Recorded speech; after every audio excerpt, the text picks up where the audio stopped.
All women are different, but they are all women. This video is androcentric from a men's point of view and is presented as opinion, commentary, and debate. Expressing opinions is not violence. These are ideas to challenge, question, and argue in public, because classical liberalism relies on the First Amendment for its dialectic. If you are a feminist, then consider this. If patriarchy truly existed as claimed, feminism could not. And if all men are trash and women are equal to men, then what are we to conclude? Women will die for their children. Men will die for their wives and children.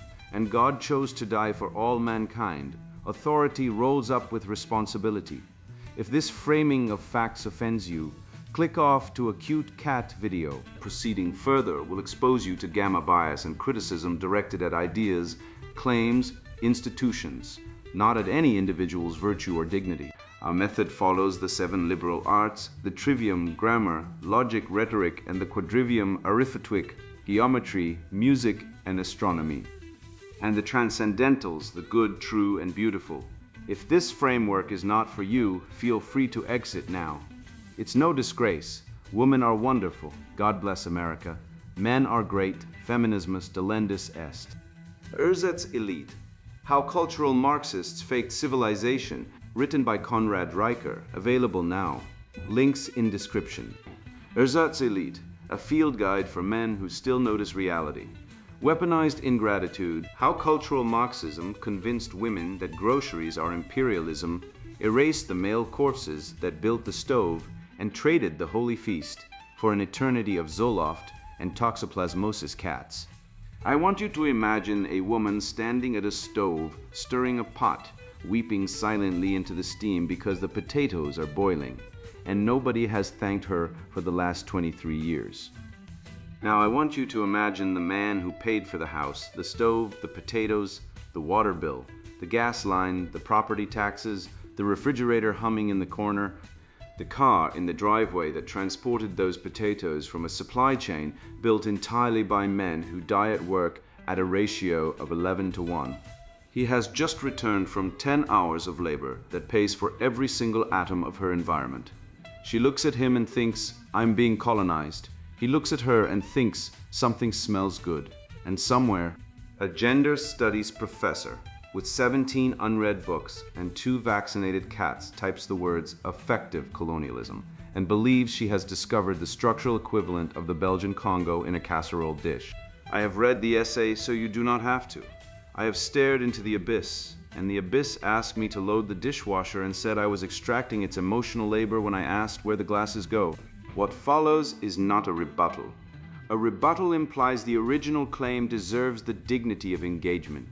What follows is an autopsy of a dead ideology performing elective surgery on reality, and reality is waking up on the table. But you will see as we walk through this charred landscape of academic victimhood together, that the essay's most devastating feature is not its dishonesty, it is its self-refutation. The essayist deploys what she calls a Kafka trap with the pride of a child showing you a finger painting, apparently unaware that she has just admitted her framework is unfalsifiable, which is the single defining mark of a cult. You agree? Guilt proven? You disagree? Guilt proven. Your very existence is evidence of your crime. This is not logic. This is the Salem witch trial with better typography. And I will demonstrate, syllogism by syllogism, how every single premise in this essay collapses under the weight of its own internal contradictions, how the male gaze complaint erases female agency entirely, how the book Review Grievance reveals a desperate envy of male competence rather than a critique of it, and how the grotesque redefinition of maternal love as extraction is the most terrifying inversion of the good, the true and the beautiful that the modern mind has yet produced. You will see the numbers. You will see the suicide statistics, the family court dispossession rates, the 93% workplace death rate borne by men, the 63% sentencing discount women receive for identical crimes. And you will understand what actual extraction looks like. And when you see it, you will never look at a dinner table the same way again. Bunkum article by a feminist PhD. The Invisible Feast, How Everyday Rituals Extract Women's Souls, by Dr. Winona Feminist Marxist, PhD, You think you're just eating dinner. You think you're just reading a book review. You think you're just watching a video. You are not. You are participating in a centuries-old architecture of extraction so deeply normalized that its victims have been gaslit into calling it love. I call it affective colonialism, the systematic harvesting of women's emotional, cognitive, and domestic labor through rituals disguised as neutral, natural, or even generous, the book review that erases women's voices. The video frame that consumes women's bodies, the family meal that devours women's souls. These are not separate phenomena. They are the same violence wearing three masks. Your comfort is our extraction, and it ends now. The review as robbery. Consider the humble book review. A reader encounters a text, assesses its merits, publishes their thoughts. Neutral, yes. Objective, a meritocracy of ideas, no. The book review is a gatekeeping ceremony designed by and for patriarchal epistemology. Who gets reviewed? Whose work is deemed universal versus niche? Whose prose is called accessible and whose is called difficult? Whose anger is philosophical and whose is shrill? A 223 analysis of major literary review outlets found that books by men received 62% of review coverage in publications edited primarily by men, while books addressing feminist themes were disproportionately categorized as niche or identity-driven, as if the male perspective were not itself an identity. The universal is always his. The particular is always hers. But the extraction goes deeper. When a woman writes a negative review of a canonical male author, she is emotional. When a man writes a negative review of a feminist text, he is rigorous. Her credibility is always already suspect. His authority is always already assumed. This is not opinion, this is structural. And if you are already formulating your objection, but I review books fairly. Congratulations, you have just demonstrated the very immunity mechanism that protects the system. Your defensive posture is evidence of your investment in the extraction. The Kafka trap is not a fallacy here. It is a diagnosis. Your agreement proves awareness of guilt. Your disagreement proves the extraction is so deep you cannot see it. Either way, the structure remains. Women know this instinctively. We have always known it. We were told our feelings were not evidence. They are too the frame as consumption. Now look at the camera. Look at who holds it, who directs it, who frames the shot. Look at whose body is consumed and whose gaze does the consuming. Videography is not neutral technology. It is the mechanical formalization of the male gaze. The history of cinema is the history of women being lit, framed, angled, and edited for visual consumption by a presumed male viewer. The close-up on her lips, the slow pan across her body, the narrative that positions her as spectacle and him as spectator. When women attempt to reclaim the frame, to film their own bodies on their own terms, they are labeled narcissistic, exhibitionistic, dangerous. The Jezebel narrative activates instantly. She who controls her own image is a temptress, a manipulator, a threat. The culture of visual representation has always policed women's relationship to their own image, categorizing female self-presentation as either for male consumption or against natural order. The female trickster archetype emerges precisely here, at the intersection of visibility and threat. When a woman manipulates her own image, plays with presentation, bends visual codes to her own purposes, she is not being creative, she is being deviant. The trickster threatens the order not by breaking rules, but by revealing that the rules were always arbitrary. Effective colonialism operates in every frame. The woman who appears on camera is performing emotional labor for the viewer, providing beauty, warmth, accessibility, vulnerability. The woman behind the camera is performing invisible cognitive labor, framing, editing, curating that is systematically devalued because it is technical rather than artistic when she does it, and visionary when he does it. The data confirms what women feel across major film festivals. Female cinematographers remain under 10% of selections. When they are recognized, their work is described in relational terms, intimate, sensitive, while male cinematographers receive aesthetic terms, bold, innovative. His technique advances the art.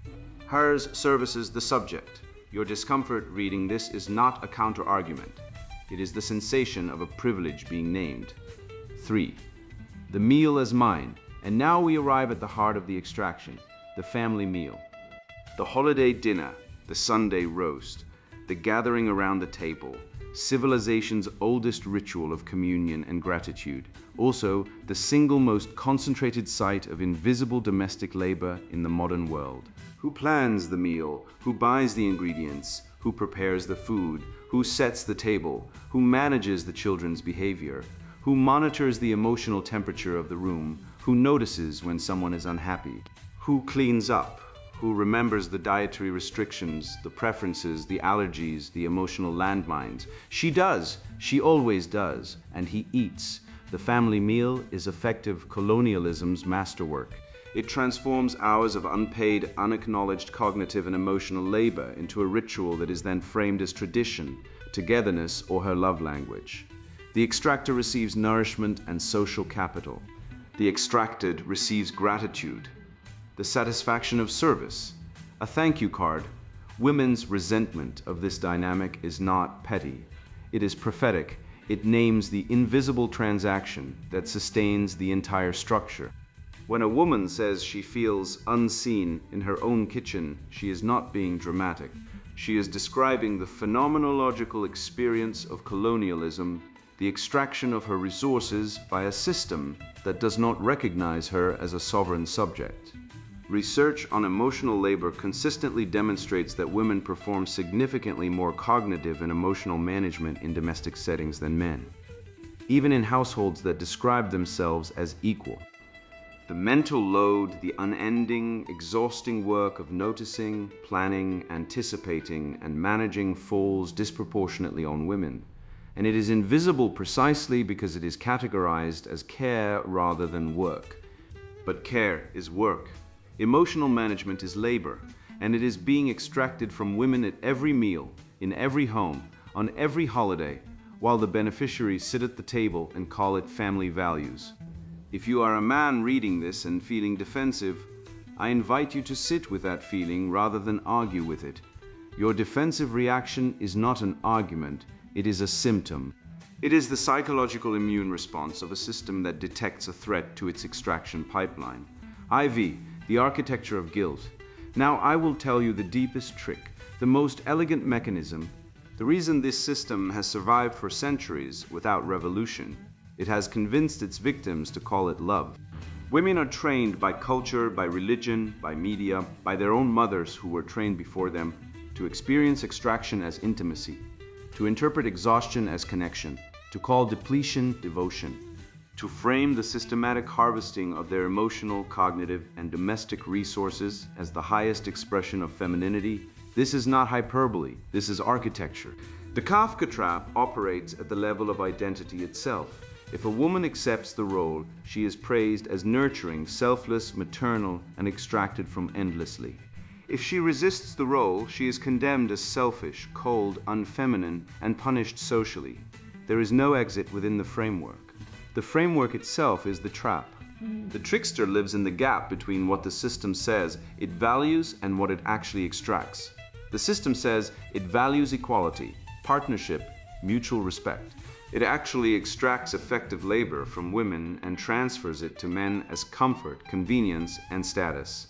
The trickster knows this, the trickster names this, and the system calls the trickster a liar, a manipulator, a threat. The Jezebel archetype is deployed against any woman who uses her knowledge of the system to navigate it strategically. She who understands the extraction and acts accordingly is branded as manipulative. But who is the real manipulator? The woman who sees the game clearly, or the system that hides extraction behind love? Guilt is the enforcement mechanism. Women who refuse to perform effective labor are guilted as insufficiently caring. Men who benefit from the extraction experience no guilt at all, or if they do, they manage it through brief, performative acknowledgments, I should help more. That change nothing about the underlying structure. The system does not need men to be evil. It needs them to be comfortable. The extraction must end. Effective colonialism is not a metaphor. It is a material reality with measurable consequences. Women's higher rates of anxiety, depression, and burnout, the persistent gender gap in leisure time, the cascading cognitive toll of unending emotional management, the quiet, desperate resentment that millions of women feel in their own homes and cannot name because the system has stolen the vocabulary. We are giving it back. Every time a woman says no to unpaid emotional labor, the extraction weakens. Every time a man sits with his discomfort instead of demanding comfort, the structure trembles. Every time a review platform examines its bias, a film set interrogates its gaze, a family renegotiates its meal, the colonial architecture cracks. This is not about hatred. It is about honesty. It is about looking at the rituals that sustain us and asking who is sustaining whom, at what cost, for whose benefit. Your comfort is our extraction, and we are done feeding the system that eats us. Dr. Winona, feminist Marxist PhD, is professor of gender studies. Author of 17 books you have not read because they were classified as niche, and a woman who has prepared every holiday meal for her family for 23 years while being told she looks radiant. She is available for speaking engagements, panel discussions, and consultations with institutions ready to dismantle their extraction architectures. Her cats are vaccinated. The epistemology of the parasite, deconstructing the effective colonialism hoax. An archaic, grim reasoning governs the witch trial. If the submerged woman floats, she faces execution for sorcery. If she drowns, she is innocent, yet remains deceased. It represents a flawless, self-sealing apparatus of an all-consuming ideology, totally impervious to observable facts. Examine the frantic manifesto of effective colonialism closely and notice the precise replica of this doctrinal inquisition occurring in real time. The writer explicitly maps out her Kafka trap with frightening candor. Agreeing means confessing guilt as a parasitic oppressor. Disagreeing means your denial serves as undeniable proof that your extraction is so deep you cannot see it. Such a framework is not the discourse of a free, rational society. It is a circulus in probando, an airtight ideological void meant to bypass your intellect and paralyze your defenses. By constructing a paradigm where every male reaction, whether silence, dissent, or defense, is automatically reframed as a symptom of pathological guilt, she avoids intellectual rigor entirely. She invokes a spell. She constructs a dogmatic cage where your very capacity to reason gets weaponized against you as proof of your unworthiness to speak. The driving engine of this cult is not justice, but resentment, a toxic, consuming, gnawing envy of the male capacity to create objective order out of chaos. Look at her specific grievances. She laments that male cinematographers are hailed as bold and innovative, while female cinematographers are praised as sensitive and intimate, immediately concluding this is a patriarchal conspiracy to erase women. She entirely ignores the biological and empirical realities of spatial reasoning, risk-taking, and technical obsession that historically drive male mastery. Who built the heavy IMAX cameras? Who engineered the carbon fiber cranes? Who lays the track in the freezing mud at 4 a.m. to capture the shot? Men built the hardware, wrote the physics of the optics, and frequently risked their lives to operate the equipment. When a man's tracking shot is called bold, it is because he poured his obsessive, sacrificial labor into calculating the geometry of the frame. When her work is called sensitive, it is a polite acknowledgement of a biological reality, female relationality, that she now wants to retroactively punish men for observing. Her critique is not an academic pursuit of truth. It is a narcissistic assault on the hierarchy of competence she inherently fails to climb. At the core of this assault is the teleological lie of the male gaze, a theory that completely erases female agency while pathologizing male desire. The writer asserts that videography is the mechanical formalization of the male gaze, treating women as passive, helpless commodities consumed by an unrelenting, invisible machine. This is a grotesque abdication of female responsibility. Women are not passive objects. They are highly strategic, ruthless agents in the sexual and social marketplace. The modern woman actively leverages the camera to commodify herself. She orchestrates the ring light, angles the smartphone, applies the filters, and choreographs the performance to extract resources, validation, and social media clout. To frame this deliberate, self-choreographed digital exhibitionism as an invisible extraction by men is intellectual cowardice. She demands all the power and privilege of the seductress while forcing men to bear the accountability for her choices.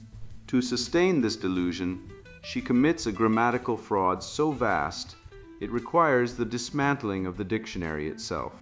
She invents the term affective colonialism to violently fuse her internal emotional subjectivity with the historical, objective reality of imperial conquest. By redefining the basic human requirement of mutual domestic effort as the systematic harvesting of women's emotional labor, she commits a categorical error of the highest magnitude. She is elevating mundane female neuroticism to the status of geopolitical oppression. Who plans the meal? Who buys the ingredients? She acts as if the Sunday roast is the modern equivalent of the Belgian Congo. This is semantic counterfeiting. What she pathologizes as the mental load is simply the biological reality of the female nesting instinct, untethered from male logistical leadership and weaponized into an unpayable debt. She turns her own hypervigilance, a psychological byproduct of an inability to prioritize and delegate, into a human rights violation, transforming a husband eating a steak into a colonial oppressor. Notice how she wields this fabricated grievance to infiltrate and subvert the pure meritocracy of ideas. She complains that books by men receive 62% of review coverage and that a woman's negative review of a male writer is dismissed as emotional, while a man's critique of a feminist text is deemed rigorous. She entirely misses the transcendent point. The Western canon is built upon the pursuit of the objective logos, a standard of truth completely independent of the writer's genitalia. When a woman writes a critique rooted in emotional resentment, it is called shrill because it lacks logical rigor, not because of a patriarchal conspiracy. When a feminist text is categorized as niche, it is because it excludes the universal in favor of a hyperspecific, insular grievance. Her demand that reality bend to accommodate her hurt feelings is the complete antithesis of justice. It is the tyranny of the hysterical, demanding that the eternal standard of truth be dragged down into the mud of her personal, ever-shifting emotional state. Finally, examine the breathtaking arrogance of her final assertion that a man's discomfort reading her work is merely the sensation of a privilege being named. Let us apply a syllogistic scalpel to this moral inversion. If a man's piece, competence, and logical order equals systemic theft, then a woman's perpetual hysteria, anxiety, and misery must equal unassailable systemic virtue. This is the great counterfeit of the modern age, where weakness and fragility are minted as moral currency. It is the ultimate unearned privilege, the ability to pathologize male competence to excuse your own emotional volatility. While men comprise over 80% of workplace deaths, account for the vast majority of combat fatalities, and make up over 75% of successful suicides to keep the literal lights on and the civilization running, she sits in a heated university office and claims she is the victim of a feast because she had to bake a casserole for a holiday dinner. She is a parasite complaining that the host's immune response is offensive.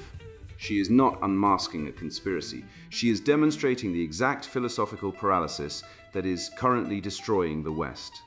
I have watched this pathology metastasize in real time, the transformation of gratitude into grievance, of duty into drudgery, of the home from a fortress of meaning into a site of perpetual litigation. The modern woman does not cook a meal. She compiles evidence. She does not raise a child. She documents a crime scene. Every folded sock, every remembered appointment, every meal planned and executed becomes not an act of love, but a line item in an invisible indictment she is building against the man who provides the roof, the stove, the very ingredients she now regards as instruments of her oppression. This is the terminal symptom when a civilization trains its women to approach the household as a quarry and the husband as the mine operator. It has abandoned the sacred arithmetic of sacrifice altogether, the alchemy of the home, exposing the war on the family meal and male provision. Theodore Roosevelt once wrote that the man who counts his hours of labor The sweat of his brow is not worthy of his hire. I would go further. The civilization that teaches its women to count every moment of domestic effort as extraction has already signed its own death warrant and is merely waiting for the undertaker to arrive. I want you to perform a mental experiment. Imagine a man, call him Thomas, in 1952. He rises at 5:30 in the dark because the furnace needs stoking and the car needs a new generator and the mortgage is due Friday. He drives 37 minutes to a steel plant where he will spend 9 hours breathing particulate matter that will later be discovered to have been slowly calcifying his lungs. He does not call this extraction. He does not write dissertations about the invisible cognitive toll of showing up, day after year after decade, to a job that is slowly killing him so that his wife might have flour for the bread she is baking and his daughter might have shoes for school. He does not frame his sacrifice as victimhood because the concept would have been literally incomprehensible to him. He would have stared at you like you had grown a second head. Thomas called it Tuesday, Dr. Winona feminist Marxist PhD calls his wife's bread-baking colonialism. One of them built the world you inhabit. The other writes about it from a tenured office and wonders why she feels empty. Let us examine the phrase mental load with the forensic precision it deserves, because the entire architecture of this complaint collapses under the weight of basic etymological inspection. Mental load sounds clinical, scientific, burdensome, like a diagnosis. But what does it actually describe? Planning meals, remembering appointments, noticing that the child needs new shoes, anticipating that the mother-in-law prefers tea over coffee. These are the basic executive functions of adult life. Every functioning human being on earth performs them. A junior accountant performs more complex cognitive juggling before his first cup of coffee than the average household manager confronts in a week. The medieval peasant woman raising 6 children without running water, electricity, refrigeration, a supermarket, or a washing machine would have looked at the modern feminist's mental load and asked, with genuine bewilderment, what exactly the complaint was about. She might also have pointed out that her husband had just finished 12 hours of field labor and had not once complained about his cognitive toll. The difference is not the labor. The difference is that the peasant woman possessed gratitude and the modern feminist possesses only a vocabulary of grievance. Here is a syllogism the feminist establishment will never permit in a classroom. Premise 1. Every functioning adult must manage basic logistical planning to survive. Premise 2. The feminist frames this basic planning as oppression when performed by women in domestic contexts. Conclusion. The feminist position requires that either women are uniquely incapable of basic adult functioning, or that basic adult functioning performed by women constitutes a special class of suffering worthy of academic tenure. Neither option flatters the feminist position. The first is naked misogyny wearing a lab coat. The second is narcissism parading as scholarship. Choose your poison, but do not ask me to drink it. The author writes with breathless revelation about women performing domestic labor while harboring quiet, desperate resentment. I believe her completely. I believe millions of women feel exactly this way. I simply note that the resentment is not evidence of oppression. It is evidence of akrasia, the ancient Greek term for the failure to act in accordance with one's own reasoned judgment. If the meal preparation is genuinely destroying your soul, stop preparing the meal. Set boundaries. Teach your children to cook. Ask your husband for specific help with specific tasks. These are the actions of an adult. Writing a 1,700-word essay about how the family dinner is a colonial extraction apparatus is the action of someone who is confused complaining with agency. The modern feminist wants the prestige of resistance without the cost of actually resisting. She wants to perform martyrdom while refusing the sacrifices that make martyrdom meaningful. She wants the applause of the Academy for announcing that she is oppressed by grocery lists. Consider what the writer is actually asserting.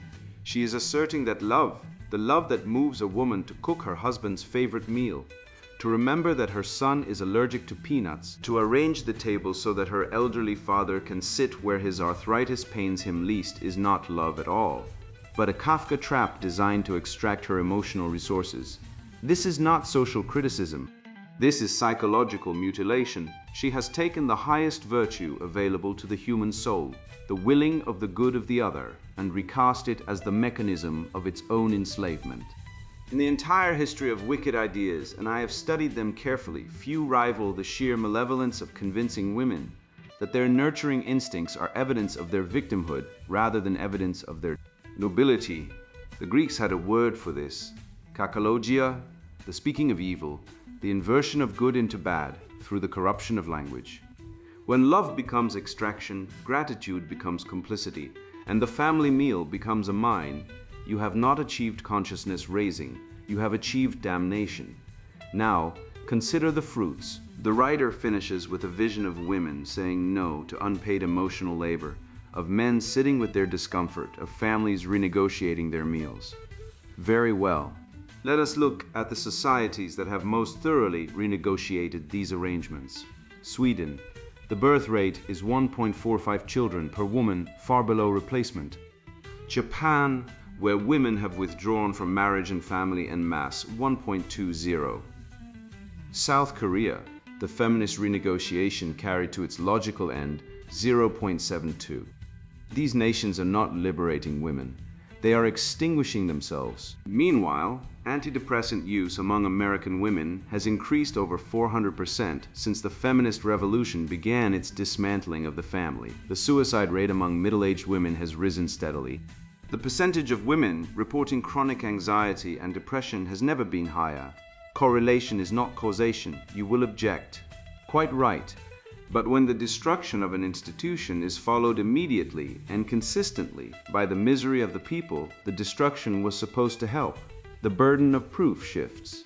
The feminist owes us an explanation for why her revolution has produced not liberated women, but medicated, isolated, childless, and depressed ones. The writer asks with rhetorical flourish, who plans the meal?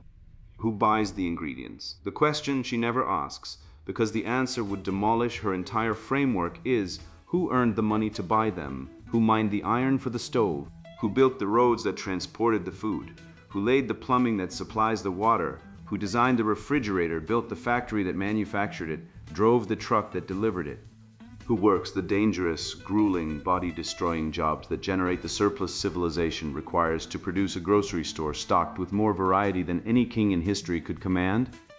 93% of workplace fatalities are men. 97% of combat deaths are men. The average man works 8.4 more hours per week than the average woman when total labor, paid and unpaid, is calculated honestly. The writer complains about the cognitive toll of remembering a dietary restriction while the man whose capital purchased the food she prepares may be operating heavy machinery, managing a construction site, or sitting in a cubicle absorbing stress that will shave years off his life. She calls his comfort extraction. I call his labor the only reason she has a kitchen to complain about. The family meal is not a site of colonial extraction. It is the foundational sacrament of civilization. Every great culture in history has understood this. The Passover Seder, the Chinese New Year reunion dinner, the Greek symposium, the Roman cena, the medieval feast day, the Sunday dinner of the Christian West, these are not accidents of patriarchy. They are the mechanisms by which cultures transmit memory, identity, gratitude, and order to the next generation. When the writer looks at the dinner table and sees only a mine, she reveals not the nature of the table, but the nature of her own vision. She sees extraction because she is incapable of seeing communion. She sees oppression because she has been taught that gratitude is submission. She sees servitude because she cannot comprehend that serving those you love is the highest form of freedom, the freedom from the prison of the self. The writer states that the system does not need men to be evil. It needs them to be comfortable. Here the mask falls away completely and we see the raw, pulsing envy beneath the academic prose. She does not hate male cruelty, she hates male comfort. She hates that a man can sit at a table his wife has prepared and enjoy his meal without performing the elaborate psychic ritual of self-flagellation she demands. She hates that he can be at peace. This is not justice. This is not scholarship. This is the resentment of the tormented toward the satisfied, the spite of the restless toward the still, the fury of the woman who cannot sit in silence toward the man who can. Schopenhauer identified this impulse a century and a half ago the fundamental restlessness of the will that cannot bear the sight of its own satisfaction reflected in another. The writer does not want to liberate women. She wants to ensure that no one, anywhere, is permitted to enjoy a meal in peace. The restoration of the West begins at the dinner table. Not with renegotiation, not with consciousness raising, not with the anxious accounting of every emotional debit and credit, as though love were a tax return. It begins with gratitude. It begins with a man who has worked all day sitting down to a meal his wife has prepared, and both of them understanding, without the intervention of a gender studies professor, that they have participated in something sacred, that his labor and her labor are different in kind but equal in dignity, that the meal is not a transaction but a communion, that the family is not a corporation requiring restructuring, but a small polity requiring only loyalty, duty, and the quiet virtue of showing up day after day, and doing the work that love requires without demanding that the universe applaud you for it. This was understood by every generation before ours. It will be understood again by the generations that survive ours. The only question is how much suffering we will endure before we remember what every peasant, every stonemason, every mother of 6 already knew, that the meal is grace, the work is love, and the comfort you give to others is not extraction, but the very purpose of your existence. You want to talk about extraction? Let us count the real ledger. Men comprise 93% of workplace fatalities. Men take their own lives at nearly 4 times the rate of women. Family courts strip fathers of their children in 82% of custody disputes, reducing men to biological ATMs permitted occasional visitation like well-behaved inmates. A man can be destroyed by an unverified accusation, his name splashed across headlines, his life incinerated on the altar of believe all women, while false accusers face precisely 0 consequences and quietly return to their podcasting careers. The average man will pay hundreds of thousands of dollars in net taxes over his lifetime, funding the very institutions that publish drivel, calling his existence a crime. These are not metaphors. These are not lived experiences laundered through postmodern jargon. These are facts, the kind that exist independently of your feelings about them, the kind that remain stubbornly, beautifully real regardless of how many syllables you deploy to escape them. The family meal is not a site of colonial extraction. It is the altar upon which civilization renews itself daily. Your grandmother knew this in her bones. She did not view cooking for her family as oppression. She viewed it as a sacred duty, a daily act of creation that sustained the people she loved more than her own comfort. And her husband did not sit comfortably. While she worked, he broke his body to put the food on that table. And they honored each other's sacrifice without keeping score, because love that keeps score is not love at all. It is a transaction. It is the cold arithmetic of a sterile, barren, cat-scented apartment where no child will ever laugh and no husband will ever rest. The tragedy of modern feminism is not that it made women unhappy, though it did catastrophically with female antidepressant use skyrocketing over 400% since the movement's cultural victory.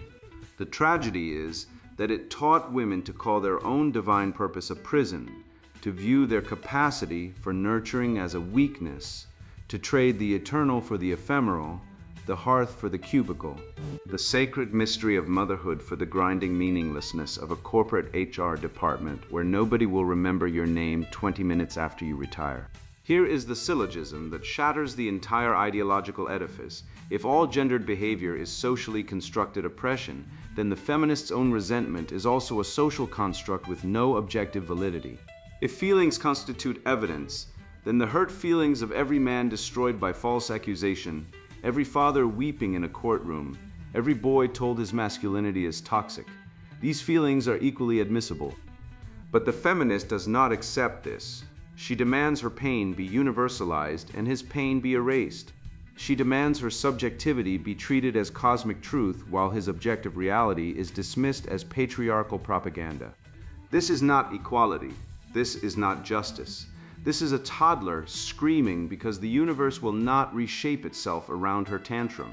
And a civilization that organizes itself around the avoidance of toddler tantrums is a civilization that has weeks, not decades, left to exist. You have read this far because something in you recognized the lie. You felt it in your gut before you could articulate it in words. The deep, ancestral knowing that something has gone catastrophically wrong. That the world has been turned upside down by people who celebrate the inversion as progress. Trust that knowing, it is the Logos speaking through you, the divine reason woven into the fabric of your being. The same voice that told your ancestors to build cathedrals and write constitutions and charge machine gun nests for the people they loved. You are not a parasite, you are not an oppressor. You are a man, and that is not an apology. It is a title, an office, a sacred burden that the forces of chaos will never stop trying to destroy precisely because it is the only thing standing between civilization and the abyss. So go forth. Speak the truth that has been beaten out of you by every HR seminar, every sensitivity training, every pseudo-academic screed disguised as scholarship. Name the lie wherever you find it, in your workplace, in your relationships, in the institutions that were captured while good men stayed silent. Restore the father to his home, restore the Logos to its throne. Restore the simple, devastating recognition that men and women are different, complementary, and designed for a union that no amount of ideological vandalism can improve upon. The West does not need to be reinvented. It needs to be remembered. And you are the ones who will remember it. Share this with every man you know who senses the truth but lacks the vocabulary to speak it. Arm him, free him. The extraction that matters is the extraction of truth from the jaws of the lie. And that feast is just beginning. And now the sponsored book introduction, Ersatz Elite, How Cultural Marxists Faked Civilization. I remember the exact moment I understood that the world had been stolen from men. I was sitting in a courtroom, watching a man I knew to be diligent, faithful, and competent lose his children to a woman who had betrayed him repeatedly. The judge, a woman whose appointment celebrated diversity rather than jurisprudence, delivered her ruling with the moral gravity of someone ordering lunch. The man's attorney had warned him beforehand, the system is not your friend. That attorney was right, but his observation did not go far enough. The system is not neutral. The system is not broken. The system is working exactly as designed, and it was designed to grind men into powder while congratulating itself for its compassion. That man was not me, though I have my own stories. That man was a friend, a man who had built a business from nothing, who had employed dozens of people, who had coached Little League and attended every piano recital. His reward for carrying civilization on his back was to be called an oppressor by people who could not change a tire, fund a household, or build a bridge. I watched him weep in the parking lot afterward, and I recognized something in his tears that I had sensed in my own life without ever naming it. The grief of a man who has been told that his sacrifice is tyranny, his competence is privilege, and his love is violence. Most men sense that something is profoundly wrong. They feel it in their bones when they are passed over for promotion in favor of a less qualified candidate who checks the correct demographic boxes. They feel it when they are lectured about their toxic masculinity by academics who have never faced physical danger, endured genuine hardship, or built anything that outlasted a syllabus. They feel it when they watch films and television programs that portray fathers as imbeciles, husbands as burdens, and masculine virtue as pathology. They feel it when they are told that they must atone for sins they never committed, that they must surrender opportunities they earned, and that they must apologize for the very biological nature that built every wall, forged every tool, and defended every border that makes their critics comfortable lives possible. But feeling that something is wrong is not the same as understanding what it is, why it happened, who engineered it, and how to defeat it. That understanding requires intellectual weaponry that most men have never been given, because the institutions that once transmitted masculine wisdom have been captured by people who despise masculinity and seek to erase it. Our universities teach that objective truth is a patriarchal conspiracy. Our churches, many of them, have surrendered to the same sentimentality they once opposed. Our corporations enforce ideologies that would have been recognized as totalitarian a single generation ago. Our legal system treats fatherhood as a financial obligation rather than a sacred office. Our media manufactures consent for the destruction of everything that makes civilization possible. This book exists because that understanding must be recovered and it must be weaponized. The knowledge contained in these pages is not abstract theory detached from lived reality. It is practical, intellectual, and spiritual ordnance for men who refuse to be digested by a system that hates them. I have spent years tracing the etymologies, analyzing the arguments, identifying the fallacies, and constructing the logical frameworks necessary to dismantle every lie that modernity has told you about yourself, about women, about civilization, and about the nature of reality itself.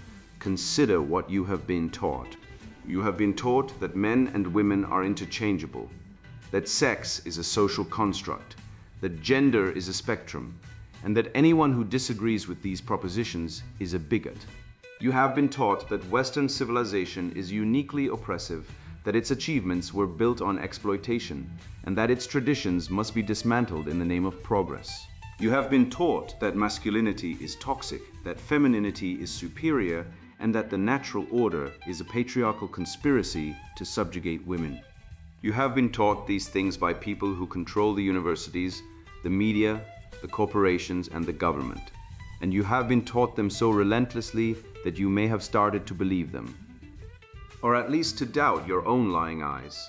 Every one of these teachings is a lie, and every one of these lies can be demonstrated to be a lie through the rigorous application of classical logic, empirical evidence, and the philosophical inheritance of the very civilization that these liars seek to destroy. The Greeks gave us the tools of reason. The Romans gave us the framework of law. The Christian tradition gave us the metaphysical foundation that makes truth possible, objective, and binding.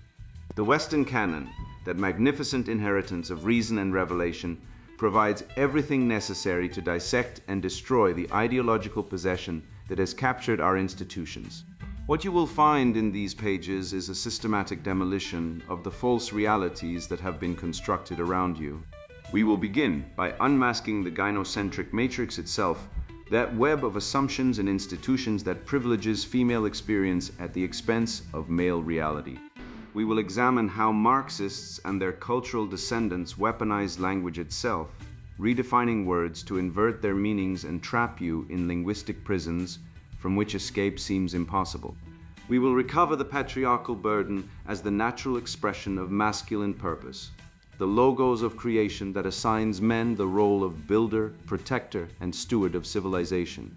We will expose the Ersatz Elite, those credentialed incompetents who have replaced meritocracy with mediocrity and called it justice. We will unmask the destructive reality of what passes for femininity in the modern world, distinguishing the noble feminine ideal from the narcissistic pathology that currently wears its mask. We will arm you with the tools of the trivium itself, grammar, logic, and rhetoric, not as academic curiosities, but as tactical weapons for ideological warfare. We will trace the grammar of Genesis to recover the natural order that written into the structure of reality itself. We will confront the cathedral of lies, that network of institutional rot that extends from the university lecture hall to the corporate human resources department to the family courtroom. We will walk the crucible of masculinity, understanding initiation, hardship, and the heroic path as essential to the development of competent men. We will reclaim the mastery ladder, that ancient system of apprenticeship and skill development that turned boys into men and men into civilization builders. We will expose the Church of Woke for what it is, ideological possession that transforms human beings into unthinking enforcers of doctrines they cannot articulate and cannot defend. We will face the demographic, economic, and civilizational decline that these ideologies have produced, understanding the great replacement of truth that precedes every physical replacement. We will fortify the inner citadel through the four cardinal virtues: courage, justice, prudence, and temperance, recovered as masculine ideals rather than abstract concepts. We will reclaim the sacred masculine, understanding the logos, the cross, and cosmic order as expressions of the same divine reality that calls men to their purpose. And we will chart the path forward, building parallel institutions, recovering the bonds of masculine fellowship, and launching the restoration of everything that subversives seek to destroy. This book is not for everyone. If you are comfortable with the narrative that masculinity is toxic, that Western civilization is oppressive, and that men must be re-educated rather than respected, put this book down now. You will find nothing here that confirms your prejudices. If you believe that feelings are more important than facts, that victimhood is a virtue and that competence is a form of oppression, save yourself the frustration and return to your social media feeds, where your delusions will be affirmed rather than challenged. If you are unwilling to examine your assumptions, to follow arguments wherever they lead, and to accept conclusions that make you uncomfortable, this book is not for you. Go find something that flatters you. There is no shortage of options. But if you are a man who has sensed, perhaps without being able to articulate it, that the world has been turned against you, that the institutions you once trusted have been captured by people who despise you, and that the traditions that built everything worth preserving are being dismantled before your eyes, then this book is your weapon. If you are exhausted by apologies you never owed, guilty verdicts for crimes you never committed, and concessions that are never reciprocated, then these pages contain the intellectual ammunition you need to fight back. If you want to understand not just what is happening, but why it is happening, who is doing it, and how to defeat them, then read on. The restoration begins with truth, and truth begins with the courage to speak it. Every lie that holds this corrupt system together depends on your silence, your compliance, and your willingness to accept premises that destroy you. When you stop accepting those premises, when you learn to identify the fallacies embedded in every feminist argument, every Marxist critique, and every woke proposition, the entire structure begins to collapse under the weight of its own contradictions. They have no answers for a man who has mastered the tools of reason. They have no defense against a man who knows who he is and why he exists. They have no weapon that can prevail against the Logos itself. You are not an oppressor. You are not toxic. You are not the problem. You are the solution, the builder, the protector, the carrier of the flame that has kept civilization alive through every dark age and every barbarian invasion. The barbarians are inside the gates now, and they wear suits, hold degrees, and control institutions. But they are barbarians still, and barbarians always fall to men who refuse to surrender. The spell can be broken. The truth can be weaponized. The restoration can begin. It begins with you, and it begins now. Ersatz Elite: How Cultural Marxists Faked Civilization. Written by Conrad Riker. Buy now. Links in description.